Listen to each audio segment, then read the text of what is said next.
Shalom, salam sejahtera sahabat semuanya. Kembali bersama saya Robi Luase, dan kali ini kita akan melanjutkan pembelajaran Alkitab bersama kita. Kita akan melanjutkan di dalam Roma pasal 2 ayat yang ke-17 sampai ayatnya yang ke-29. Sebelumnya izinkan saya memimpin kita dalam doa untuk memulai pembelajaran Alkitab bersama kita. Kita berdoa. Tuhan Yesus, Gembala yang agung, Gembala yang baik, kami bersyukur untuk waktu yang Kau berikan. Saatnya kami mau melanjutkan pembelajaran Alkitab bersama kami, ya Tuhan. Kiranya Engkau mengutus Roh-Mu yang kudus untuk terus memenuhi kami, menolong kami untuk kami bisa mengerti, memahami kebenaran firman Tuhan dengan baik dan benar. Secara khusus firman Tuhan di dalam Roma pasal 2 ayat 17 sampai ayat yang ke-29. Sebagai manusia kami tidak luput dari dosa, karena itu kami meminta pengampunan Tuhan atas dosa, kesalahan, dan pelanggaran kami. Kiranya Roh Kudus hadir bersama kami dalam pembelajaran Alkitab bersama ini. Dalam nama Tuhan Yesus kami berdoa kepada Bapa di surga, dalam tuntunan Allah Roh Kudus yang mulia. Amin. Baik, saya akan membacakan terlebih dahulu kebenaran firman Tuhan di dalam Roma pasal 2 ayat 17 sampai ayat yang ke-29. Dan setelah itu saya akan membawa kita dalam interpretasi atau penjelasannya tentang Roma pasal 2 ayat 17 sampai ayat yang ke-29. Roma pasal 2 ayat 17 sampai ayat yang ke-29 dengan judul Hukum Taurat dan Sunat tidak menyelamatkan orang Yahudi.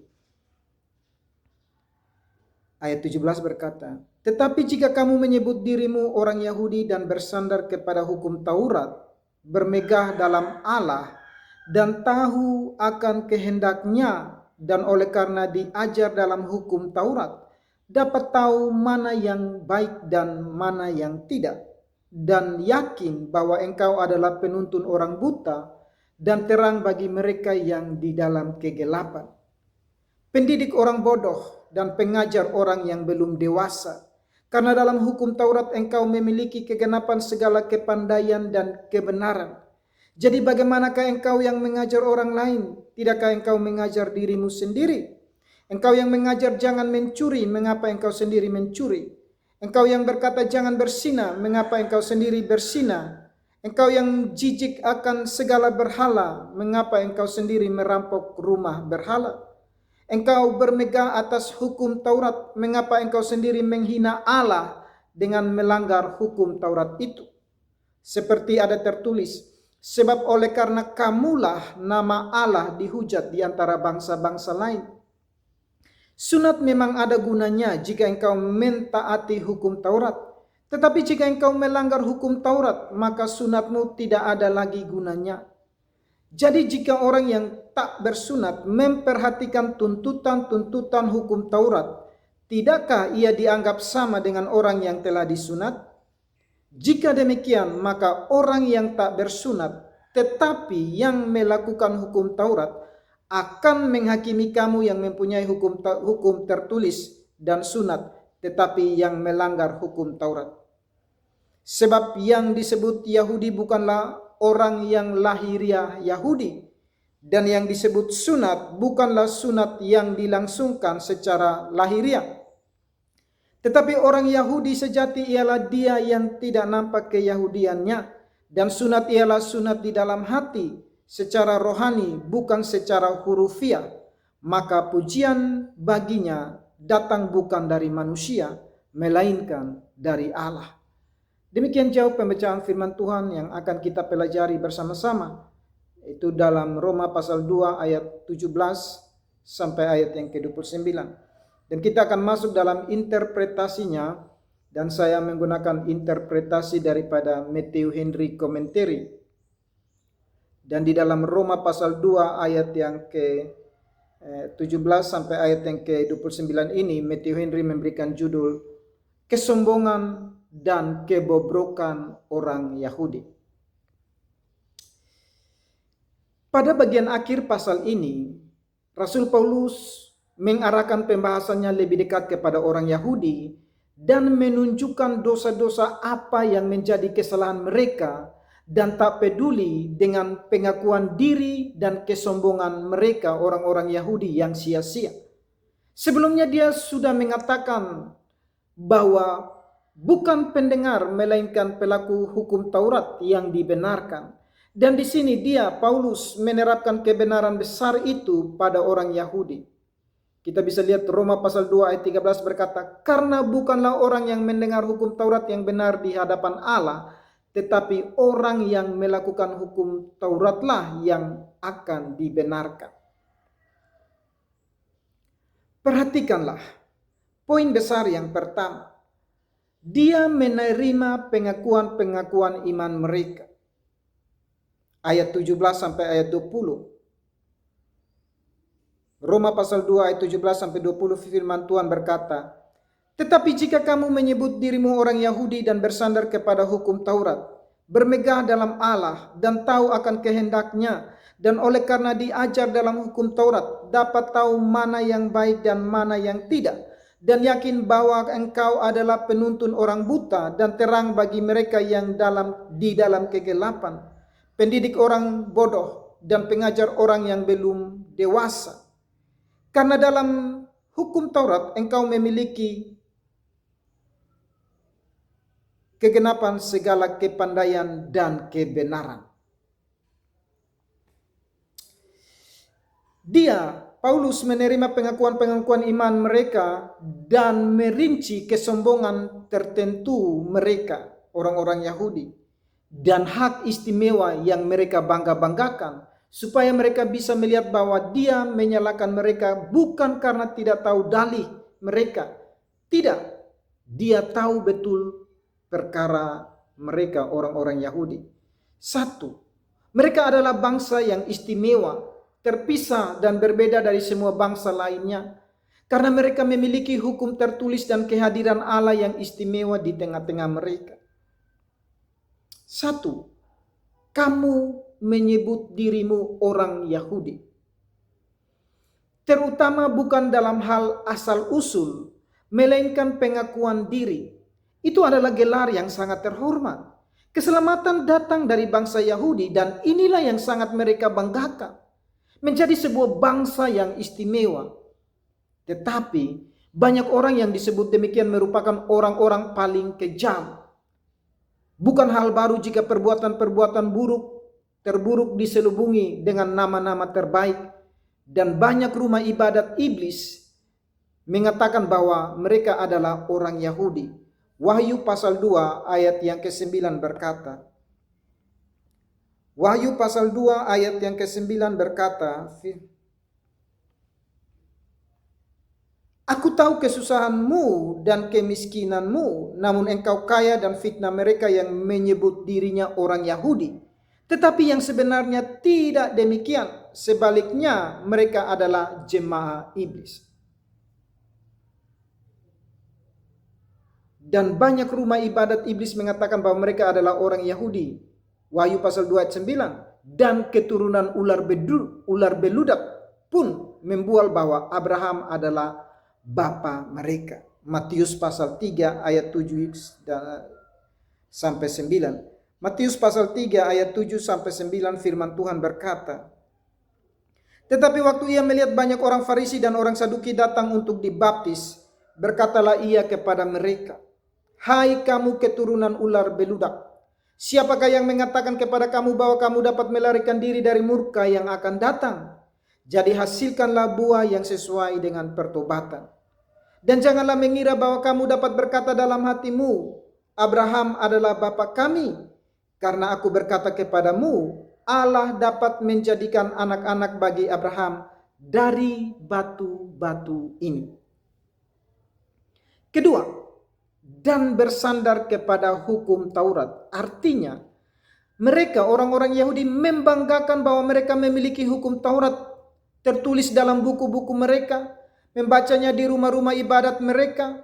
Mereka sangat menyombongkan hak istimewa ini dan mengira hal ini cukup membawa mereka ke surga, walaupun mereka tidak hidup sesuai dengan hukum tersebut. Bersandar pada hukum Taurat dengan rasa puas dan setuju itu baik. Tetapi bersandar pada hukum Taurat dengan angkuh, malas, dan merasa aman secara duniawi akan menghancurkan jiwa. Yeremia pasal 7 ayat 11. Yeremia pasal 7 ayatnya yang ke-11 firman Tuhan berkata,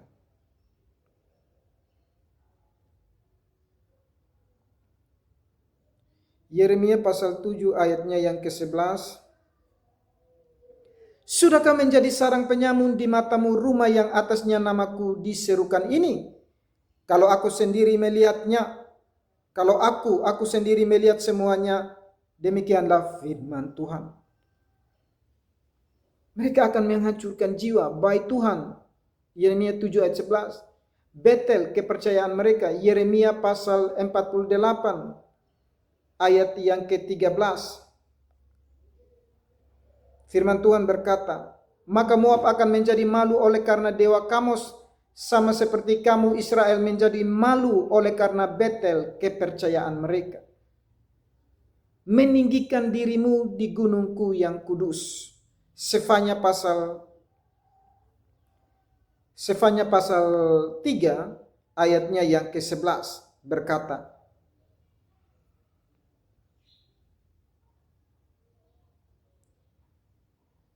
pada hari itu engkau tidak akan mendapat malu karena segala perbuatan durhaka yang kau lakukan terhadap aku. Sebab pada waktu itu aku akan menyingkirkan daripadamu orang-orangmu yang riang congkak.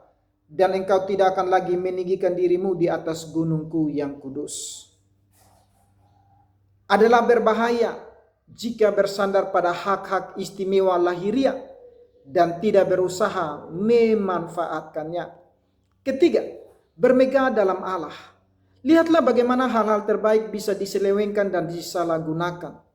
Memuliakan Allah dengan rasa percaya, kerendahan hati, dan rasa bersyukur adalah akar dan ringkasan dari seluruh agama. Mazmur 34 ayat 3 berkata,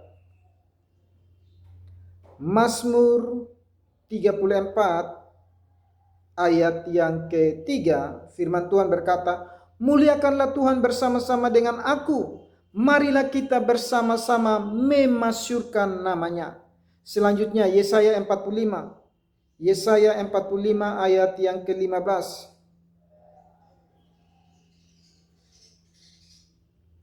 Ayat yang ke-15 firman Tuhan berkata,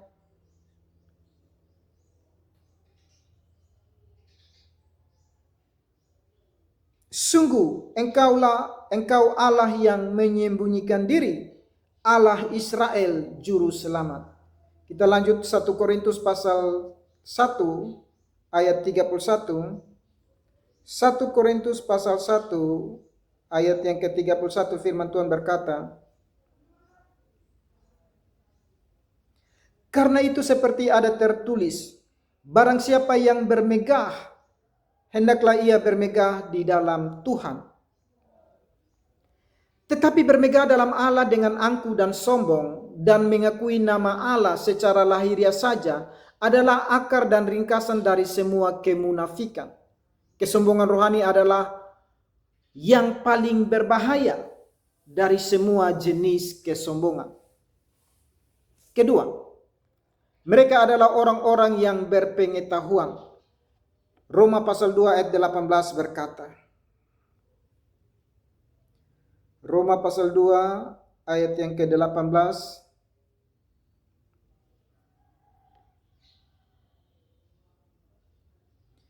dan yakin bahwa engkau adalah penuntun orang buta dan terang bagi mereka yang di dalam kegelapan, dan tahu akan kehendaknya. Kata Yunani yang dipakai yaitu to telema, kehendak. Kehendak Allah adalah kehendak tertinggi, kehendak yang berkuasa, mutlak, dan tidak dapat ditolak. Dunia pada waktunya dan tidak sebelum waktunya akan diatur sebagaimana mestinya. Ketika kehendak Allah adalah satu-satunya kehendak dan semua kehendak lainnya larut ke dalamnya. Mereka bukan hanya mengetahui kebenaran Allah, namun juga kehendak Allah. Apa yang Dia inginkan supaya mereka lakukan, apa yang Allah inginkan supaya dilakukan oleh orang-orang Yahudi dalam hukum Taurat. Mungkin saja orang yang munafik banyak mengetahui kehendak Allah, dapat tahu mana yang baik dan mana yang tidak. King James Version memberikan pengertian menyetujui hal-hal yang lebih baik. Dokimaseista dia peronta. Paulus mendoakan ini untuk teman-temannya sebagai pencapaian yang sangat besar. Eisto dokimasein himas ta dia peronta. Filipi pasal 1 ayat 10 berkata, sehingga kamu dapat memilih apa yang baik supaya kamu suci dan tak bercacat menjelang hari Kristus. 1. Memahami dengan baik hal-hal tentang Allah dalam arti demikian. Engkau mengetahui perbedaan hal-hal yang berbeda. Mengetahui bagaimana membedakan antara baik dan jahat, memisahkan antara yang berharga dan yang hina, membedakan antara yang najis dan yang tahir. Yeremia pasal 15 ayat 19. Yeremia pasal 15 ayat 19.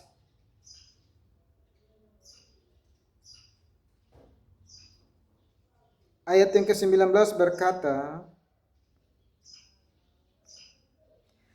karena itu beginilah jawab Tuhan, jika engkau mau kembali, aku akan mengembalikan engkau menjadi pelayan di hadapanku. Dan jika engkau mengucapkan apa yang berharga dan tidak hina, maka engkau akan menjadi penyambung lidah bagiku. Biarpun mereka akan kembali kepadamu, namun engkau tidak perlu kembali kepada mereka. Selanjutnya kita melihat Imamat pasal 11 ayat 47. Imamat pasal 11 ayat 47, firman Tuhan berkata,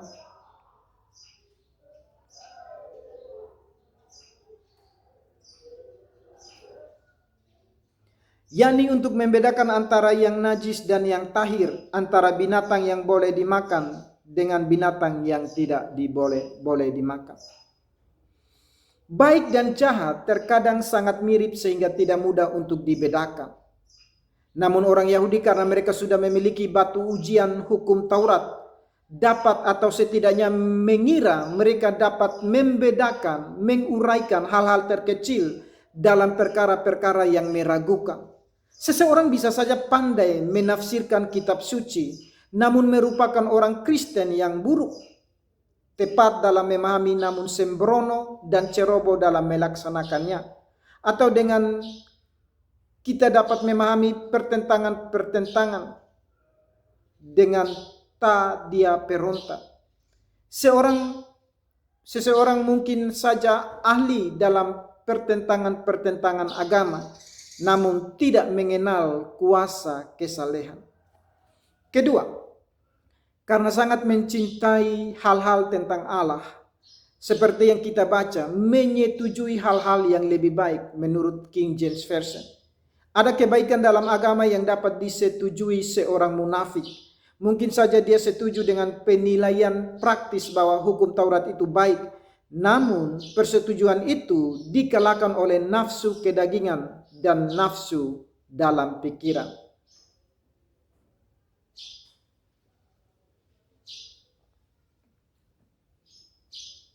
Aku melihat yang lebih baik tetapi mengejar yang lebih buruk. Dan sudah biasa jika orang berdosa menjadikannya sebagai alasan yang sangat memperburuk kehidupan yang penuh dosa. Mereka mengenal dan suka dengan apa yang baik itu karena diajar dalam hukum Taurat. Katekumenos, diajar agama. Kata tersebut berarti mereka sudah diajar ketika masih kecil. Sudah menjadi kebiasaan orang Yahudi untuk bersusah payah mengajar anak-anak mereka ketika mereka masih kecil. Dan semua pelajaran mereka diambil dari dalam hukum Taurat.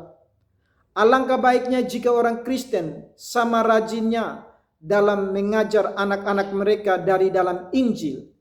Nah, ini disebut sebagai kegenapan.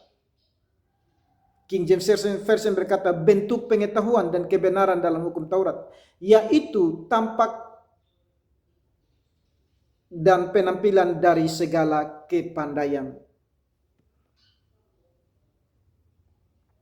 Roma pasal 2 ayat yang ke-20.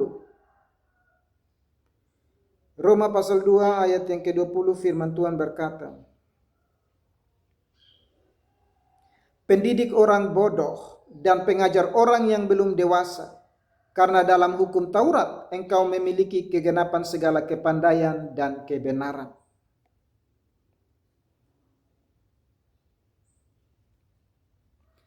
Orang-orang yang pengetahuannya bersandar pada gagasan kosong namun tidak meresap ke dalam hati mereka, berarti hanya memiliki bentuknya saja, seperti sebuah lukisan yang dilukis dengan bagus dan dengan warna-warna yang indah, namun tidak punya kehidupan.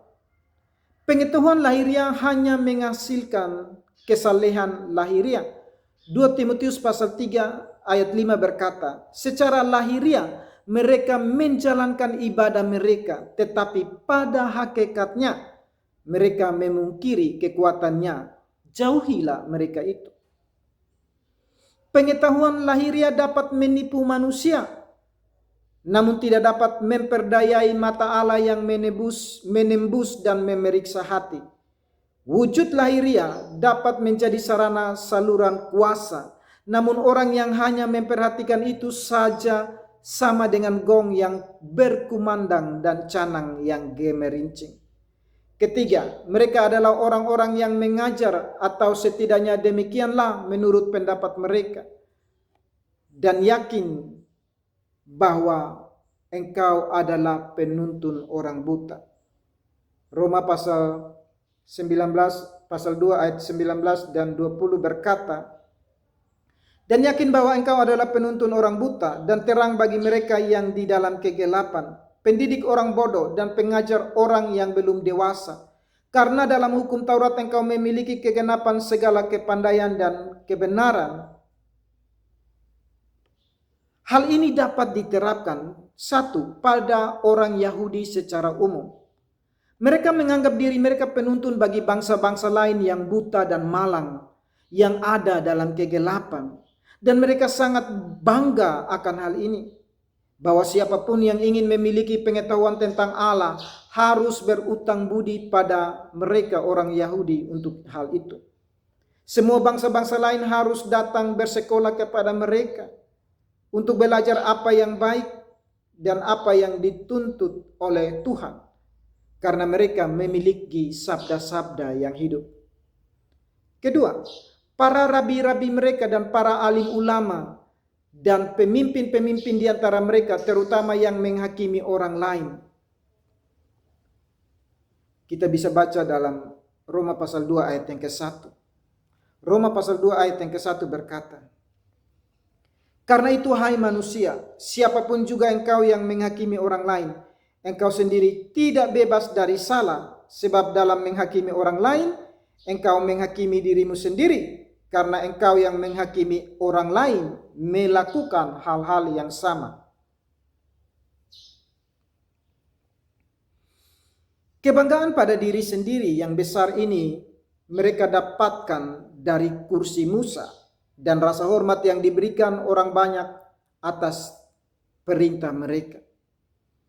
Dan Rasul Paulus menyatakan ini dengan beberapa istilah: penuntun orang buta, terang bagi mereka yang di dalam kegelapan, pendidik orang bodoh, pengajar orang yang belum dewasa.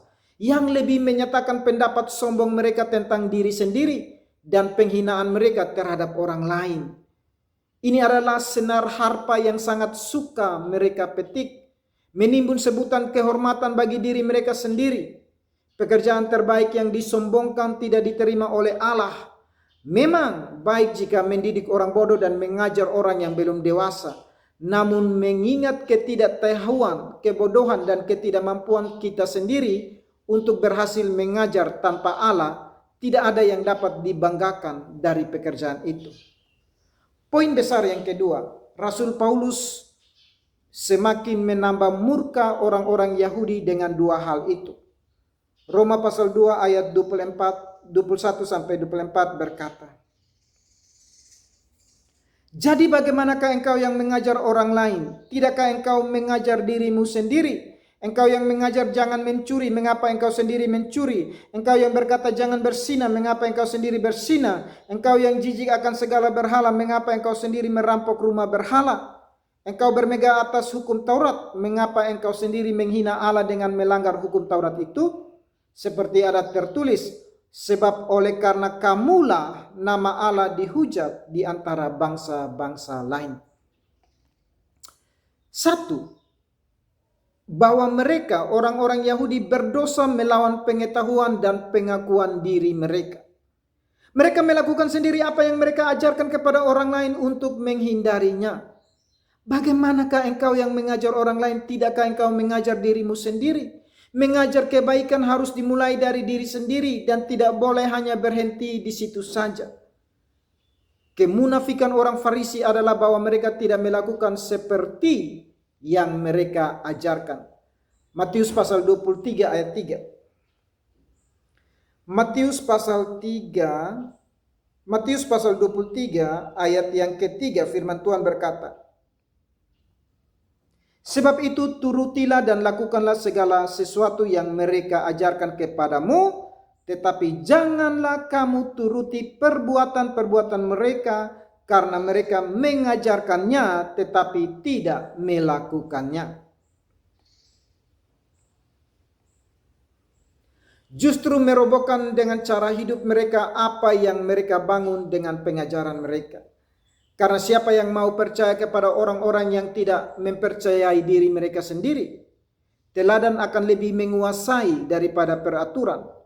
Penghalang terbesar bagi keberhasilan kata-kata adalah orang-orang yang hidupnya buruk dan bertentangan dengan ajaran mereka yang baik, yang khotbahnya di atas mimbar sangat baik sehingga sayang mereka harus turun dari mimbar, namun hidupnya di luar mimbar sangat jahat sehingga sayang mereka pernah naik mimbar.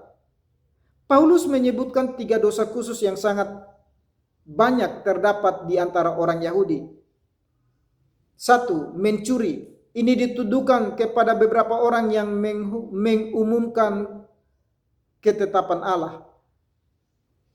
Mazmur 50 ayat 16 dan 18.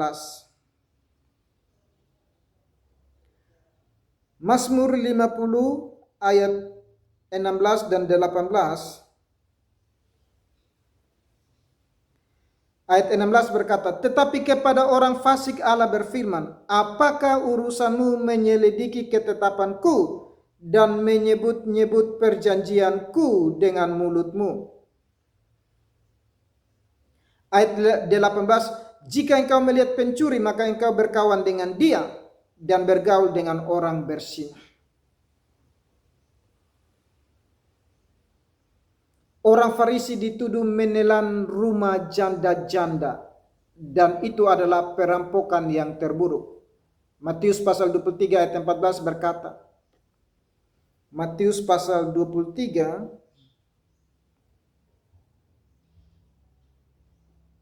ayatnya yang ke-14, firman Tuhan berkata, celakalah kamu hai ahli-ahli Taurat dan orang-orang Farisi, hai kamu orang-orang munafik, sebab kamu menelan rumah janda-janda sedang kamu mengelabui mata orang dengan doa yang panjang-panjang. Sebab itu kamu pasti akan menerima hukuman yang lebih berat. Kedua, persinahan.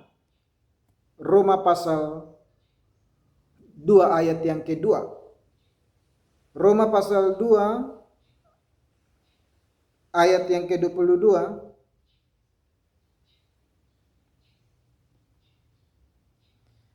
Firman Tuhan berkata, engkau yang berkata jangan bersinah, mengapa engkau sendiri bersinah? Engkau yang jijik akan segala berhala, mengapa engkau sendiri merampok rumah berhala? Ini sama seperti yang dituduhkan kepada orang berdosa, orang-orang berdosa dalam Mazmur pasal 50 ayat 18. Mazmur pasal 50 ayat 18 firman Tuhan berkata, jika engkau melihat pencuri maka engkau berkawan dengan dia dan bergaul dengan orang bersinah. Dalam King James Version dikatakan engkau bergaul dengan orang bersinah. Banyak rabi Yahudi yang dikatakan terkenal karena dosa ini. Ketiga, Pencemaran dengan merampas hal-hal kudus yang pada waktu itu dengan hukum-hukum khusus dipersembahkan dan dikhususkan untuk Allah. Dan ini dituduhkan kepada orang-orang yang mengaku jijik terhadap berhala-berhala. Hal inilah yang dilakukan orang Yahudi secara luar biasa. Setelah penawanan mereka di Babel, tungku perapian itu memisahkan mereka selamanya dari sisa penyembahan berhala mereka. Namun mereka berlaku sangat curang dalam menyembah Allah. Pada hari-hari terakhir jemaat perjanjian lama, mereka dituduh menipu Allah mengenai persembahan persepuluhan dan persembahan khusus. Maleakhi pasal 3, 8 dan 9. Memakai hal yang secara istimewa dikhususkan untuk Allah bagi penggunaan mereka sendiri dan untuk melayani segala nafsu mereka. Maleakhi pasal 3 ayat 9 berkata, Maleakhi pasal 3 ayat 8 dan 9. Firman Tuhan berkata, bolehkah manusia menipu Allah? Namun kamu menipu aku. Tetapi kamu berkata, dengan cara bagaimanakah kami menipu engkau? Mengenai persembahan persepuluhan dan persembahan khusus. Dan ini hampir sama dengan penyembahan berhala. Walaupun pencemaran ini diselubungi dengan rasa jijik terhadap berhala-berhala, orang yang akan dihakimi dengan keras pada suatu hari lain adalah yang mengutuki dosa lain, orang lain, namun melakukan sendiri hal yang sama, atau yang sama buruk, atau yang lebih buruk. Kedua, bahwa mereka mempermalukan Allah dengan dosa mereka. Roma pasal 2 ayat 23 dan 24. Roma pasal 2 ayat 23 dan 24. Firman Tuhan berkata, engkau bermegah atas hukum Taurat. Mengapa engkau sendiri menghina Allah dengan melanggar hukum Taurat itu? Seperti ada tertulis, sebab oleh karena kamulah nama Allah dihujat di antara bangsa-bangsa lain. Sementara Allah dan hukumnya adalah kehormatan bagi mereka, orang-orang Yahudi, yang atasnya mereka membangga-banggakan dan menyombongkan diri, mereka malah justru memalukan Allah dan hukumnya dengan memberi kesempatan kepada orang-orang luar untuk mencela agama mereka, seolah-olah agama mereka mengizinkan dan memperbolehkan hal-hal seperti itu, yaitu penyembahan berhala. Seperti halnya orang-orang yang menarik kesimpulan seperti itu berdosa, karena kesalahan seorang yang mengaku beriman tidak boleh ditimpakan pada pengakuan imannya. Demikian pula mereka yang memberi kesempatan timbulnya kesimpulan-kesimpulan itu juga berdosa. Dan dosa ini akan sangat memperburuk kesalahan mereka. Inilah yang mendatangkan hukuman dalam perkara Daud, bahwa dia dengan perbuatan ini telah sangat menista Tuhan. 2 Samuel pasal 12 ayat 17 firman Tuhan berkata, walaupun demikian karena engkau dengan perbuatan ini telah sangat menista Tuhan, pastilah anak yang lahir bagimu itu akan mati. Dan Rasul Paulus di sini mengacu kepada tuduhan yang sama terhadap nenek moyang mereka, seperti ada tertulis di dalam Roma pasal 2 ayat 24 yang berkata, seperti ada tertulis, sebab oleh karena kamulah nama Allah dihujat di antara bangsa-bangsa lain. Paulus tidak menyebutkan tertulis di mana, karena dia menuliskan ini untuk orang-orang yang sudah diajar tentang hukum Taurat. Ketika berusaha meyakinkan seseorang suatu keuntungan jika berhadapan dengan orang-orang yang memiliki pengetahuan dan mengenal kitab suci. Namun tampaknya Paulus menunjuk kepada Yesaya pasal 52 ayat 2. Yesaya pasal 52 ayat yang kedua.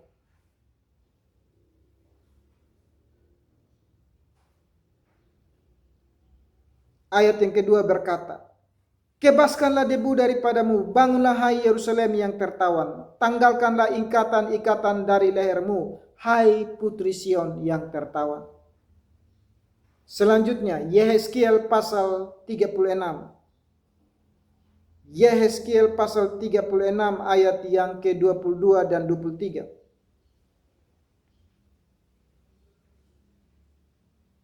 Ayat yang ke-22 dan 23 firman Tuhan berkata, Oleh karena itu katakanlah kepada kaum Israel, beginilah firman Tuhan Allah, bukan karena kamu aku bertindak, hai kaum Israel, tetapi karena namaku yang kudus yang kamu najiskan di tengah bangsa-bangsa di mana kamu datang. Aku akan menguduskan namaku yang besar yang sudah dinajiskan di tengah bangsa-bangsa dan yang kamu najiskan di tengah-tengah mereka, dan bangsa-bangsa akan mengetahui bahwa akulah Tuhan. Demikianlah firman Tuhan Allah, manakala aku menunjukkan kekudusanku kepadamu di hadapan bangsa-bangsa. Dan di dalam 2 Samuel pasal 12 ayat 14. 2 Samuel pasal 12 ayat yang ke-14. Firman Tuhan berkata, walaupun demikian karena engkau dengan perbuatan ini telah sangat menista Tuhan, pastilah anak yang lahir bagimu itu akan mati. Ini adalah sebuah ratapan bahwa orang-orang yang diciptakan untuk menjadi ternama dan terpuji bagi Allah justru mendatangkan aib dan malu bagi Allah. Kejahatan besar dari dosa seorang yang mengaku beriman adalah penghinaan yang diberikan kepada Allah dan agama oleh karena pengakuan iman mereka. Oleh karena kamulah nama Allah dihujat. Artinya, kamu memberi kesempatan untuk itu dengan kebodohan dan kecerobohan kamu. Kecaman yang kamu akibat bagi dirimu sendiri merendahkan juga Allahmu, dan agama dirugikan melalui pihakmu. Ini sebuah peringatan yang baik bagi orang-orang yang mengaku percaya supaya melangkah dengan hati-hati. 1 Timotius pasal 6 ayat yang pertama. 1 Timotius pasal 6 ayatnya yang pertama berkata, semua orang yang menanggung beban perbudakan hendaknya menganggap Tuhan mereka layak mendapat segala penghormatan, agar nama Allah dan ajaran kita jangan dihujat orang. Poin besar yang ketiga, Paulus menegaskan bahwa pengakuan iman mereka sama sekali tidak cukup untuk membebaskan mereka dari kesalahan yang mendatangkan murka ini. Roma pasal 2 ayat 25 sampai 29.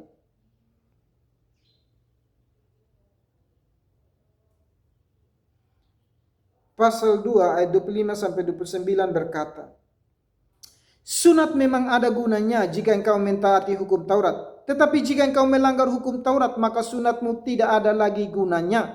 Jadi jika orang yang tak bersunat memperhatikan tuntutan-tuntutan hukum Taurat, tidakkah ia dianggap sama dengan orang yang telah disunat? Jika demikian, maka orang yang tak bersunat tetapi yang melakukan hukum Taurat akan menghakimi kamu yang mempunyai hukum tertulis dan sunat, tetapi yang melanggar hukum Taurat. Sebab yang disebut sunat bukanlah orang yang lahiriah Yahudi, dan yang disebut sunat bukanlah sunat yang dilangsungkan secara lahiriah, tetapi orang Yahudi sejati ialah dia yang tidak nampak keyahudiannya, dan sunat ialah sunat di dalam hati secara rohani, bukan secara hurufiah. Maka pujian baginya datang bukan dari manusia, melainkan dari Allah. Sunat memang ada gunanya jika engkau mentaati hukum Taurat. Artinya, orang Yahudi yang taat tidak akan kehilangan upah ketaatan mereka, tetapi akan memperolehnya karena sebagai orang Yahudi, mereka memiliki hukum ketaatan yang lebih jelas daripada yang dimiliki bangsa-bangsa lain. Allah tidak memberikan hukum Taurat atau memerintahkan sunat dengan sia-sia. Penyataan upacara lahiriah itu diakhiri, karena jika demikian sunat bagi orang yang mengaku percaya kepada Kristus tidak dilarang. Galatia pasal 5 ayat yang pertama. Galatia pasal 5 ayatnya yang pertama berkata, supaya kita sungguh-sungguh merdeka, Kristus telah memerdekakan kita. Karena itu berdirilah teguh dan jangan mau lagi dikenakan kuk perhambaan. Namun di sini Paulus berbicara kepada orang Yahudi yang bisa mendapatkan manfaat dari agama Yahudi jika mereka mau hidup sesuai dengan ketetapan hukumnya. Tetapi jika tidak, sunat tidak ada lagi gunanya. Artinya, pengakuan imanmu tidak akan berguna bagimu. Kamu tidak akan lebih dibenarkan daripada bangsa-bangsa lain yang tidak disunat.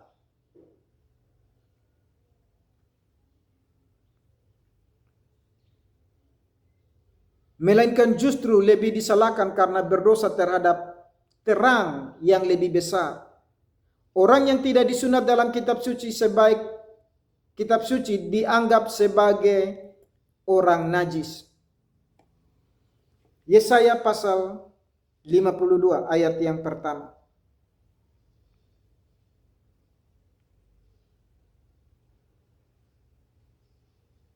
Yesaya pasal 52 ayat yang pertama berkata, terjagalah, terjagalah, kenakanlah kekuatanmu seperti pakaian hai Sion. Kenakanlah pakaian kehormatanmu hai Yerusalem, kota yang kudus. Sebab tidak seorang pun yang tak bersunat atau yang najis akan masuk lagi ke dalammu.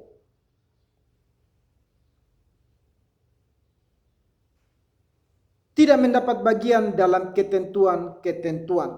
Efesus pasal 2 ayat 11 dan 12. Efesus pasal 2 ayat 11 dan 12 berkata, karena itu ingatlah bahwa dahulu kamu sebagai orang-orang bukan Yahudi menurut daging, yang disebut orang-orang tak bersunat oleh mereka yang menamakan dirinya sunat, yaitu sunat lahiriah yang dikerjakan oleh tangan manusia. Bahwa waktu itu kamu tanpa Kristus, tidak termasuk kewargaan Israel, dan tidak mendapat bagian dalam ketentuan-ketentuan yang dijanjikan, tanpa pengharapan dan tanpa Allah di dalam dunia. Dan orang Yahudi yang jahat akan dihakimi sebagai orang yang tidak bersunat. Yeremia pasal 9 ayat 25 sampai 26 berkata,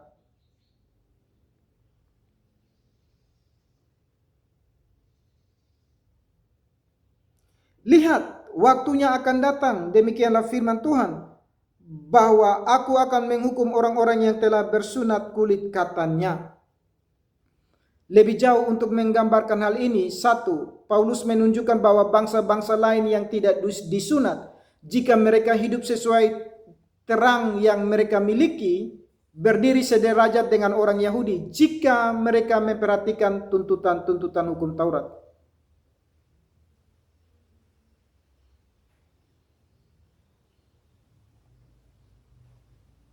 Melakukan hukum Taurat. Roma pasal 2 ayat yang ke-25 dan 27. Roma pasal 2 ayat 25 berkata, sunat memang ada gunanya jika engkau mentaati hukum Taurat, tetapi jika engkau melanggar hukum Taurat, maka sunatmu tidak ada lagi gunanya. Ayat yang ke-27, jika demikian maka orang yang tak bersunat tetapi yang melakukan hukum Taurat akan menghakimi kamu yang mempunyai hukum tertulis dan sunat, tetapi yang melanggar hukum Taurat. Artinya dengan sungguh-sungguh tunduk kepada tuntunan terang alam, mereka melakukan isi pokok hukum Taurat. Sebagian orang memahaminya sebagai menilai perkara ketaatan yang sempurna terhadap hukum Taurat. Jika bangsa lain dapat mengikuti hukum Taurat dengan sempurna, mereka akan dibenarkan karenanya seperti orang Yahudi. Namun, tampaknya lebih cocok jika artinya adalah jenis ketaatan yang benar-benar dicapai sebagian orang bukan Yahudi. Perkara Cornelius akan memperjelas hal ini. Walaupun dia orang bukan Yahudi dan tidak disunat, namun karena ia saleh dan ia serta seisi rumahnya takut akan Allah, dia diterima. Sudah pasti ada banyak contoh serupa, dan mereka adalah orang yang tak bersunat, yang memperhatikan tuntutan-tuntutan hukum Taurat. Dan mengenai orang-orang seperti itu, Paulus berkata, 1, bahwa mereka diterima oleh Allah seolah-olah mereka telah disunat. Mereka dianggap sama dengan orang yang telah disunat. Sunat memang kewajiban yang diperintahkan kepada orang Yahudi, tetapi hal itu bukanlah syarat bagi seluruh dunia untuk memperoleh pembenaran dan keselamatan. Kedua, bahwa ketaatan mereka sangat memperburuk ketidaktaatan orang Yahudi yang memiliki hukum Taurat tertulis. Menghakimi kamu, artinya itu menambah hukuman kamu yang mempunyai hukum tertulis dan sunat, tetapi yang melanggar.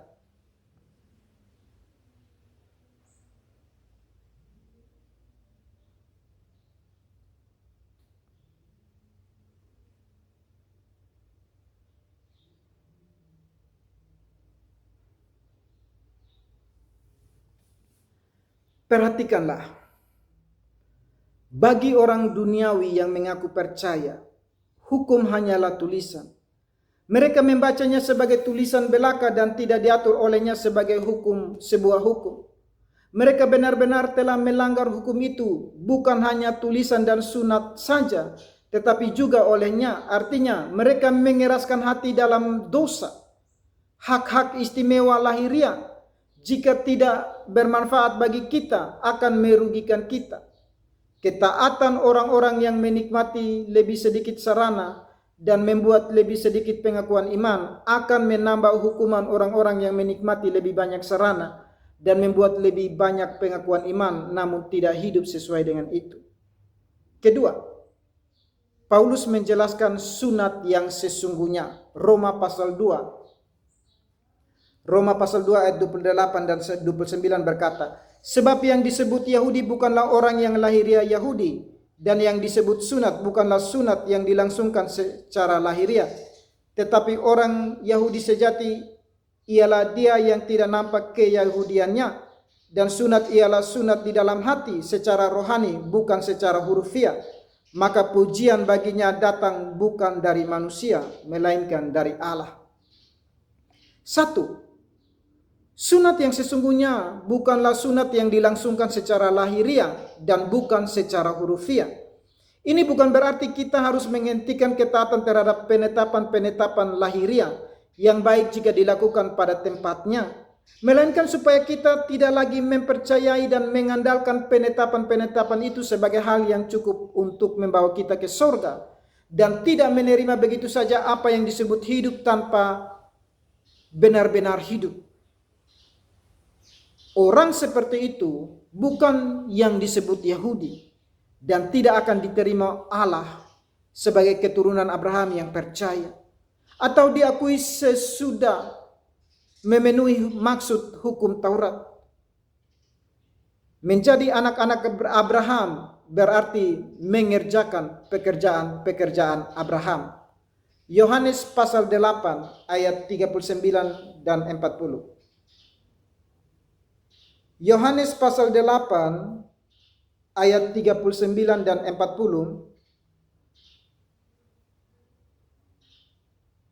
Firman Tuhan berkata, jawab mereka kepadanya, Bapa kami ialah Abraham. Kata Yesus kepada mereka, jikalau sekiranya kamu anak-anak Abraham, tentulah kamu mengerjakan pekerjaan yang dikerjakan oleh Abraham. Tetapi yang kamu kerjakan ialah berusaha membunuh aku. Aku seorang yang mengatakan kebenaran kepadamu, yaitu kebenaran yang kudengar dari Allah, yang pekerjaan yang demikian tidak dikerjakan oleh Abraham. Kedua, sunat yang sesungguhnya adalah yang tidak nampak di dalam hati dan secara rohani. Allah melihat hati, dan hati yang disunat membuat kita dapat diterima olehnya. Ulangan pasal 30 ayat 6, firman Tuhan berkata. Ulangan pasal 30 ayat 6.